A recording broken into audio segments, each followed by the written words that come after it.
brought to you by Candid. Redness, irritation, sweat rash और fungal infection जैसे charge के problems का एक एक्सपर्ट सॉल्यूशन। अब रहो अनस्टॉपेबल कैंडिड डस्टिंग पाउडर के साथ, डॉक्टर्स का सुझाया नंबर 1 ब्रांड। साल 2023 के नोबेल प्राइज विनर्स का ऐलान शुरू हो चुका है। मेडिसिन और फिजिक्स की फील्ड में विजेताओं के नाम घोषित किए जा चुके हैं।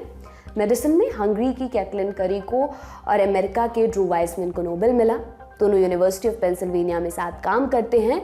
उन्हें मैसेंजर आरएनए या एमआरएनए टेक्नोलॉजी के इजाद के लिए नोबेल प्राइज मिलेगा। एमआरएनए टेक्नोलॉजी का इस्तेमाल कोविड-19 की वैक्सीन बनाने में हुआ। फिजिक्स में 3 वैज्ञानिकों को पुरस्कार मिला है, पियर अगोस्तिनी, फेरेंस क्राउस और एन लिहुलिए। नोबेल प्राइज 6 कैटेगरीज में दिए जाते हैं। आने वाले दिनों में केमिस्ट्री, पीस, इकोनॉमिक्स और साहित्य के विजेताओं के नाम की भी घोषणा होगी। आज के शो में हम आपको बताएंगे कि नोबेल प्राइज के भारतीय विजेताओं की कहानियां क्या-क्या हैं और नोबेल प्राइज की प्रासंगिकता पर सवाल क्यों उठते हैं। नमस्कार, मेरा नाम दिव्यांशी सुमराव है। आप देखना शुरू कर चुके हैं लल्लन टॉप का अंतर्राष्ट्रीय प्रसंगों से जुड़ा रोजाना का कार्यक्रम दुनियादारी। नोबेल प्राइज को दुनिया का सबसे प्रतिष्ठित अवार्ड माना जाता है। उनकी अपनी पहचान है। इसे ईमानदारी और मानवता का मापदंड माना जाता है, एकदम कसा हुआ। शुरुआत हुई थी 1901 में। अल्फ्रेड नोबेल की वसीयत के आधार पर वो स्वीडन की राजधानी स्टॉकहोम में पैदा हुए थे। जब 4 बरस के थे, उनका परिवार रूस चला गया। उनके पिता बारूद की फैक्ट्री चलाते थे। खरीदारों में रूस के राजा भी थे। बाद में बारूद की खपत कम हो गई। इसके चलते अल्फ्रेड के पिता को फैक्ट्री बंद करनी पड़ी और वे स्वीडन लौट गए। लेकिन अल्फ्रेड का बारूद से मन नहीं छूटा था। उन्होंने केमिकल इंजीनियरिंग की पढ़ाई की, फिर सस्ते और सुरक्षित किस्म के विस्फोटक बनाने में जुट गए। रिसर्च के दौरान ही लैब में एक हादसा भी हुआ। इसमें उनके भाई की मौत हो गई। हालांकि जल्द ही नोबेल डायनामाइट बनाने में सफल हो चुके थे। डायनामाइट के बाद 1875 में अल्फ्रेड ने जिलेटिन का आविष्कार किया।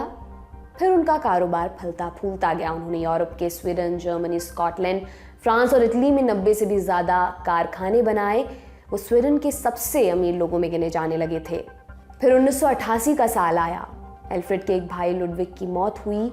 अखबारों में एक खबर छपी, लेकिन कुछ जगहों पर लुडविग के बजाय अल्फ्रेड का नाम छप गया। एक फ्रेंच अखबार ने लिखा, मौत का सौदागर मर गया। डॉक्टर अल्फ्रेड नोबेल, जो ज़्यादा से ज़्यादा लोगों को मारने के नए और तेज़ तरीके ढूंढ कर अमीर बना था, कल रात उसकी मृत्यु हो गई। अल्फ्रेड को खबर पढ़कर धक्का लगा। उन्हें दुख हुआ कि मरने के बाद मौत के सौदागर के तौर पर याद किया जाएगा। फिर अल्फ्रेड ने विस्फोटकों के बजाय दूसरी चीज़ों पर रिसर्च करनी शुरू की। 1896 में उनकी मौत हो गई। उस समय तक उनके नाम पर 355 पेटेंट थे। आज के समय के हिसाब से लगभग 1700 करोड़ रुपए की संपत्ति थी उनकी, और थी एक वसीयत जो उन्होंने मौत से 1 बरस पहले ही लिख दी थी। इस वसीयत में क्या था? संपत्ति का अधिकांश हिस्सा एक फंड की स्थापना के लिए दिया गया था। इस फंड से मिलने वाले ब्याज से 5 अवार्ड्स की शुरुआत होनी थी, फिजिक्स, केमिस्ट्री, मेडिसिन, लिटरेचर और पीस के फील्ड में। 6ठी कैटेगरी 1968 में जोड़ी गई, इकोनॉमिक्स की। वसीयत में उन संस्थाओं का नाम भी बताया गया था जिन्हें विजेताओं को चुनना था। अल्फ्रेड की मौत के बाद उनकी वसीयत खोली गई। भयंकर हंगामा हुआ। परिवार तो नाराज था ही, जिस ट्रस्ट को जिम्मेदारी दी गई थी उसने भी हाथ खड़े कर दिए। बहुत कोशिशों के बाद साल 1901 में नोबेल प्राइज की शुरुआत हो सकी। तो कैसे मिलता है नोबेल प्राइज? सबसे पहले नॉमिनेशन का आवेदन भरा जाता है। और कौन नॉमिनेट कर सकते हैं? कोई भी व्यक्ति को नॉमिनेट नहीं कर सकता। तो कौन नॉमिनेट कर सकता है? अकेडमिक्स, यूनिवर्सिटी के प्रोफेसर्स, वैज्ञानिक, पुराने नोबेल विजेता या ऐसे लोग जिन्हें प्राइज देने वाली कमेटी योग्य मानती है। जिन्हें भी नॉमिनेट किया गया है उनका नाम 50 सालों तक पब्लिक नहीं किया जा सकता। नॉमिनेशन के बाद कमेटियां विचार करती हैं और इंटरनल वोटिंग के बाद विजेता का चुनाव होता है। 1901 से 2022 के बीच 615 नोबेल प्राइज दिए गए हैं। कुछ प्राइज 2 और 3 लोगों या संस्थाओं के बीच बटे भी हैं। अभी तक 981 लोगों और संस्थाओं को नोबेल प्राइज मिला है। एक प्राइज अधिकतम 3 लोगों और संस्थाओं के बीच बांटा जा सकता है। उस केस में प्राइज मनी भी विभाजित की जाती है। विजेताओं को क्या मिलता है? एक सर्टिफिकेट, एक गोल्ड मेडल और लगभग 8 करोड़ रुपए। पैसा हर साल बदलता रहता है। यूँ तो नोबेल प्राइज को बेहद पवित्र और सत्यनिष्ठा का प्रतीक माना जाता है, लेकिन इसको लेकर कई बार विवाद भी खड़े हुए हैं। विज्ञान, अर्थशास्त्र और साहित्य के क्षेत्र में दिए जाने वाले पुरस्कारों पर कम ही सवाल उठे, लेकिन पीस प्राइज के साथ ऐसा नहीं है। एल्फ्रेड नोबेल ने वसीयत में लिखा था, पीस प्राइज किसी ऐसे व्यक्ति को दिया जाए जो देशों के बीच भाईचारा बढ़ाने, सैनिकों की संख्या घटाने और शांति को बढ़ावा देने को लेकर बेहतरीन काम कर रहा हो। लेकिन उनकी इच्छा का कई बार पालन नहीं हुआ। अवार्ड देने वाली कमेटी ने फाउंडर की जड़ में ये मट्ठा डाल दिया। कई ऐसे नाम कमेटी तक पहुंचे जो मानवता के हत्यारे थे।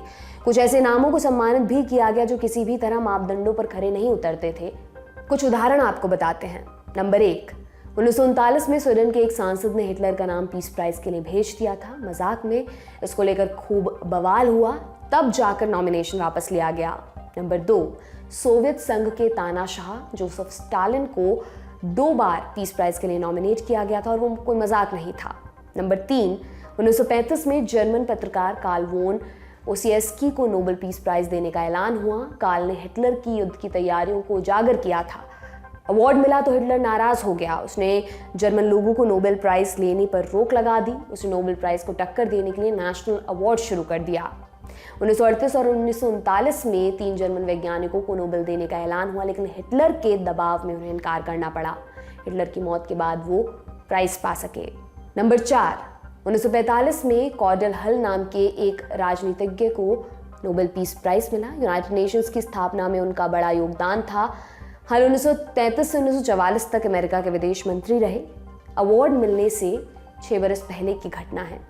मई 1939 में MS सेंट लुइस नाम का एक जहाज हवाना पहुंचा। इस जहाज में 900 से अधिक यहूदी सवार थे। वे यूरोप में नाज़ियों के कहर से बचकर आए थे। उनका इरादा अमेरिका में शरण लेने का था। तत्कालीन अमेरिकी राष्ट्रपति फ्रैंकलिन रूजवेल्ट इसके लिए तैयार थे, लेकिन हल ने इसका विरोध किया। उन्होंने कुछ सांसदों को साथ मिला लिया था। उन्होंने अगले चुनाव में सपोर्ट खींचने की धमकी दी। आखिरकार रूजवेल्ट ने जहाज को एंट्री देने से मना कर दिया। सेंट लुइस को वापस यूरोप भेज दिया गया। जहाज पर सवार 250 से अधिक लोग हिटलर के होलोकॉस्ट में मारे गए। इसके लिए हल को जिम्मेदार माना जाता है। फिर भी नोबेल कमेटी ने उन्हें शांति का अगवा घोषित किया था। इसकी आलोचना भी हुई। नंबर 5, 1950 के दशक में वियतनाम युद्ध शुरू हुआ। नॉर्थ और साउथ वियतनाम के बीच साउथ की तरफ से अमेरिका युद्ध में शामिल हुआ। उसने भयानक हिंसा की। फिर 1969 में हेनरी किसिंजर अमेरिका के राष्ट्रीय सुरक्षा सलाहकार बने। बाद में वो विदेश मंत्री भी बने। किसिंजर के ही आदेश पर अमेरिका ने युद्ध विराम के बीच में बमबारी की थी। किसिंजर को कई देशों में सरकार गिराने के लिए भी जाना जाता है। इन सब आरोपों के बावजूद उन्हें 1973 में नोबेल पीस प्राइज मिला, नॉर्थ वियतनाम के नेता ली डक थो के साथ। थो ने किसिंजर के साथ अवार्ड लेने से मना कर दिया। अवार्ड कमेटी के 2 सदस्यों ने किसिंजर के विरोध में इस्तीफा भी दिया था। ली डक थो से पहले फ्रेंच लेखक जीन पॉल सार्त्र ने नोबेल प्राइज लेने से इनकार किया था। उन्हें 1964 में साहित्य की फील्ड में प्राइज देने का ऐलान किया गया था। छठा उदाहरण है यासिर अराफात का। उन्हें 1994 में पीस प्राइज दिया गया। इजराइल के 2 दिग्गज नेताओं यित्ज़हाक राबिन और सिमोन पेरेज के साथ उन्होंने इजराइल और फिलिस्तीन के बीच शांति स्थापित करने का वादा किया था, लेकिन ये समझौता कभी सफल नहीं हो सका। इसके अलावा अराफात पर आतंकी हमलों और हाईजैकिंग के संगीन आरोप भी थे, फिर भी उन्हें अवार्ड मिला। 7वां उदाहरण इथियोपिया के अबी अहमद अली और म्यांमार की आंग सान सू की का है। अबी अहमद इथियोपिया के मौजूदा राष्ट्रपति हैं। उन्हें 2018 में नोबेल पीस प्राइज मिला था एरिट्रिया के साथ चले संघर्ष को खत्म करने के लिए। 2020 में उन्होंने अपने ही एक प्रांत टिग्रे के खिलाफ सेना उतार दी। इस लड़ाई में हजारों लोग मारे जा चुके हैं, हजारों महिलाओं का बलात्कार हो चुका है, लाखों लोग पलायन कर चुके हैं, आबादी का एक बड़ा हिस्सा भुखमरी की कगार पर खड़ा है। इन सब के बीच अबी अहमद अली अपनी जनता को युद्ध के लिए उकसाते हैं। आंग सान सू की को 1991 में पीस प्राइज मिला था सैन्य शासन के खिलाफ तनकर विरोध करने के लिए, लेकिन जब वो सत्ता में आई और सेना ने रोहिंग्या मुसलमानों का नरसंहार किया तब वो चुप बैठी रहीं। उन्होंने कभी उसका विरोध नहीं किया। हालांकि सेना का मौन समर्थन भी उन्हें बचा नहीं पाया। फरवरी 2021 में सेना ने उन्हें कुर्सी से उतारकर जेल में बिठा दिया। 8वां उदाहरण अमेरिका के पूर्व राष्ट्रपति बराक ओबामा का है। उन्हें 2009 में नोबेल पीस प्राइज दिया गया। ओबामा ने इराक वॉर में सेना की तैनाती बढ़ाई थी। 2012 में यूरोपियन यूनियन को यह अवार्ड मिला। EU दुनिया भर के देशों में हथियार बेचती है। उसने युद्ध और हिंसा को बढ़ावा ही दिया है। और इन विवादों पर नोबेल कमेटी का क्या कहना है? उनका कहना है कि किसी भी व्यक्ति या संस्था को नोबेल प्राइज उसकी हालिया उपलब्धि के लिए दिया जाता है, ये जीवन पर्यंत नहीं है। उन्होंने बाद में क्या किया इससे कोई अंतर नहीं पड़ता। क्या कमेटी अवार्ड छीन सकती है? बिल्कुल भी नहीं। ना तो एल्फ्रेड नोबेल की ऐसी इच्छा थी, ना ही कमेटी ने कभी ऐसा सोचा। आज तक किसी भी विजेता से नोबेल प्राइज वापस नहीं लिया गया है। अब बात कर लेते हैं भारत के नोबेल विजेताओं, भारतीय मूल के नोबेल विजेताओं के बारे में। कुल 11 भारतीयों को नोबेल मिला है। कौन कौन है? पहला नाम रविंद्रनाथ टैगोर का है। 1913 में उन्हें साहित्य के क्षेत्र में नोबेल मिला था। उस समय भारत ब्रिटेन के अधीन था। क्यों मिला सम्मान? 1910 में उन्होंने गीतांजलि लिखी। ये उनकी बंगाली कविताओं का संकलन था। 1912 में टैगोर ने इसका अंग्रेजी तर्जुमा किया। इसी तर्जुमे को अवार्ड मिला था। दूसरा नाम चंद्रशेखर वेंकट रमन का। उन्हें 1930 में फिजिक्स के फील्ड में प्राइज मिला था, रमन इफेक्ट के लिए। तीसरा नाम हरगोविंद खुराना। उन्हें 1968 में मेडिसिन में नोबेल दिया गया। उनका जन्म अविभाजित भारत के रायपुर गांव में हुआ था। ये गांव अब पाकिस्तान का हिस्सा है। खुराना ने बाद में अमेरिका की नागरिकता ले ली थी। हरगोविंद और उनके साथियों ने बताया था कि जीन डीएनए और आरएनए के संयोग से बनता है। उन्होंने न सिर्फ डीएनए को डिकोड कर बताया कि वो प्रोटीन के मॉलिक्यूल से बना है, बल्कि एक आर्टिफिशियल डीएनए भी उन्होंने तैयार किया। 1979 में पहली बार किसी भारतीय को शांति का नोबेल मिला। Agnes Gonxha Bojaxhiu. दुनिया उन्हें मदर टेरेसा के नाम से जानती है। नोबेल के अलावा उन्हें मैग्सेसे और भारत रत्न भी मिला है। मदर टेरेसा 1910 में मौजूदा नॉर्थ मैसेडोनिया में पैदा हुई थी। 1929 में भारत आ गई, फिर यहीं की होकर रह गई। 1950 में उन्हें भारत की नागरिकता मिल गई। पांचवा नाम सुब्रमण्यम चंद्रशेखर का। उनका जन्म अविभाजित भारत के लाहौर में हुआ था। उन्होंने बाद में अमेरिका की नागरिकता ले ली थी। उन्हें 1983 में नोबेल मिला था फिजिक्स के फील्ड में। छठा नाम अमर्त्य सेन का है। उन्हें 1998 में इकोनॉमिक्स का नोबेल मिला। सातवां नाम वेंकटरमन रामकृष्णन का। 2009 में केमिस्ट्री में उन्हें नोबेल मिला। वो तमिलनाडु में पैदा हुए थे। बाद में ब्रिटेन और अमेरिका की उन्होंने नागरिकता ले ली थी। आठवां नाम कैलाश सत्यार्थी का। उन्हें साल 2014 में नोबेल शांति पुरस्कार दिया गया था। उन्होंने बाल मजदूरी खत्म करने के लिए योगदान दिया। वो पेशे से तो इलेक्ट्रिक इंजीनियर थे, लेकिन जब उन्होंने छोटे छोटे बच्चों को मजदूरी करते देखा तो नौकरी छोड़कर उनके लिए काम करने लग गए। उन्होंने इसके लिए बचपन बचाओ आंदोलन शुरू किया था। कैलाश सत्यार्थी को पाकिस्तान की मलाला यूसुफजई के साथ ये अवार्ड दिया गया था। नौवां नाम अभिजीत बनर्जी का है। उन्हें 2019 में अर्थशास्त्र के फील्ड में नोबेल मिला। वो भारत में पैदा हुए थे। बाद में अमेरिका की नागरिकता उन्होंने ले ली। इन सब के अलावा 2 ऐसे विदेशी नागरिक जो भारत में पैदा हुए और उन्हें नोबेल मिला, उनका जिक्र हम अलग से कर रहे हैं। पहले का नाम है रोनाल्ड रॉस। इनको 1902 में मेडिसिन के क्षेत्र में नोबेल मिला। इनका जन्म उत्तराखंड के अल्मोड़ा में हुआ था, लेकिन नागरिकता थी ब्रिटेन की। उन्होंने पता लगाया था कि कैसे मच्छरों के काटने से मलेरिया होता है। दूसरा नाम लेखक रुडयार्ड किपलिंग का। 1865 में बंबई में जन्मे थे। आपने मोगली वाली जंगल बुक का नाम सुना ही होगा। इन्होंने ही लिखी थी। उन्होंने ऐसी कई रचनाएं की, इसलिए उन्हें साहित्य के क्षेत्र में योगदान के लिए ये सम्मान दिया गया था 1907 में। और इसी के साथ समाप्त होता है हमारा बड़ी खबर सेगमेंट। चलते हैं सुर्खियों की तरफ। पहली सुर्खी न्यूज़ क्लिक के दफ्तर और पत्रकारों पर रेड से जुड़ी है। 3 अक्टूबर की सुबह दिल्ली पुलिस ने मीडिया संस्थान न्यूज़ क्लिक से जुड़े 30 ठिकानों पर छापेमारी की। कई पत्रकारों और उनके फोन्स और लैपटॉप्स अपने साथ ले गई। रिपोर्ट्स के मुताबिक न्यूज़ क्लिक पर फंड लेकर चीन के पक्ष में प्रोपेगेंडा फैलाने का आरोप है। इस घटना की विस्तृत रिपोर्ट आप आज के लल्लन टॉप शो में देख सकते हैं। दुनियादारी में हम विदेशी मीडिया में छपी रिपोर्ट्स का ब्यौरा आपको दे रहे हैं। बीबीसी ने रिपोर्ट किया जिन लोगों के घरों पर छापेमारी हुई है उनमें न्यूज़ क्लिक के संपादक प्रबीर पुरकायस्थ, पत्रकार अभिसार शर्मा, औनिंदु चक्रवर्ती और भाषा सिंह, मशहूर कॉमेडियन संजय राजौरा और इतिहासकार सुहेल हाशमी का नाम है। उनमें से कुछ को पूछताछ के लिए पुलिस स्टेशन ले जाया गया। आगे लिखा, जब से प्रधानमंत्री नरेंद्र मोदी सत्ता में आए हैं, सरकार ने कई मीडिया संस्थानों की वित्तीय अनियमितता के नाम पर जांच कराई है। इससे दुनिया के सबसे बड़े लोकतंत्र में प्रेस फ्रीडम पर संकट खड़ा हुआ है।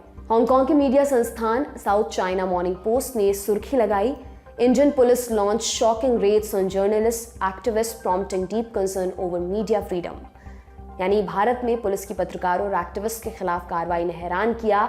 मीडिया फ्रीडम पर चिंताजनक सवाल उठे। इसके अलावा ब्रिटेन के द गार्डियन, अमेरिका के वॉइस ऑफ अमेरिका, पाकिस्तान के डॉन समेत कई मीडिया संस्थानों ने इस खबर को प्रमुखता से छापा है।